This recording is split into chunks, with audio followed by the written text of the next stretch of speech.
guys আজিৰ সমাজখনে যদি কাৰোবাক চবতকৈ বেছি উপলংঘ কৰে সেইকেইটা হ'ল আমাৰ 90s চলিকেইটা কাৰণ আজিৰ সমাজখনে আমাৰ 90s চলিকেইটা কথাই বেছি ঠাট্টা কৰে বোলে তহঁতে জীৱনত একো কৰিব নোৱাৰিলি তহঁতে জীৱনত কোনোদিনে সফল হ'ব নোৱাৰিলি আৰে তহঁতে আমাক সফল হোৱাৰ কথা কৈছে কিবাকে যে আমি 90s পৰা জিন্দা বাচি পেলাই 20s পাইছোঁ সেইটোৱে চবতকৈ ডাঙৰ কথা কাৰণ এতিয়াৰ দৰে আমাৰ তেতিয়া ইমান ছেফ লাইফ নাছিল নহয় আমাৰ জীৱনৰ সংখ্যা প্ৰতি ঘণ্টাই আছিল কাৰণ আমি সৰুৰ পৰা ডাঙৰ হোৱাৰ লগে লগে আমি যেতিয়া স্কুলত গৈছিলোঁ ঘৰত যাওঁতে কৈ আহিছিল বোলে সোপা ধৰা আছে ৰাস্তাৰ কাষে কাষে যাবি আৰু কোনোবাই চকলেট দিলি নাখাবি কিবাকে যদি আমি সোপা ধৰাৰ পৰা বাচি কেনে ঘৰ পালোঁ কেইদিনমান পিছতে মাংকিমান ওলায় মানৱ বান্দৰ বিল্ডিঙৰ ওপৰে ওপৰে বোলে জাপে ফুৰে চলিগিলা থাপ মাৰি লৈ যায় তাৰ কাৰণে আমি ঘৰৰ ভিতৰতে আছিলোঁ আৰু যদি আমি খেলা ধূলা খেলবা যাব ক'ৰবাত খুজিছিলোঁ বোলে খেলা ধূলা খেলে কেনে আমি ডাঙৰ হৈ ভাল প্লেয়াৰ হওঁ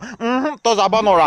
ক'ৰবাত নহয় ক'ৰবাত কিবা দলং বনাই আছে বোলে তাৰে তলত বোলে সৰু চলি গল কাটি ফেলে বোলে খুটাত লগাই ঘৰৰ পৰা ওলবা নেদে কোনো কাৰণত যাব নোৱাৰা সিটোৰ পৰাও যদি তই বাচি জিন্দা ঘৰত থাকা কেইদিনমান পিছত আকৌ ক'ৰবাত ষ্টিল বডি মেন ওলছি সি বোলে মানুহবিলাকক বোলে এনেকৈ খামছে বোলে ফালি চিৰি পেলোৱা তাৰ পৰাও যদি তই বাচলি বাচাৰ পিছত আকৌ ৰাস্তাত যদি তই ওলাই বা সোধা ঘৰত আহোঁতে ক'ব মাৰুতি ভেন দেখিলি ওচৰত নাচবি দে মাৰুতি ভেনে কিন্তু চলি কিডনেপ কৰিব তহঁতে ছাকচেছ হোৱাৰ কথা কৈছে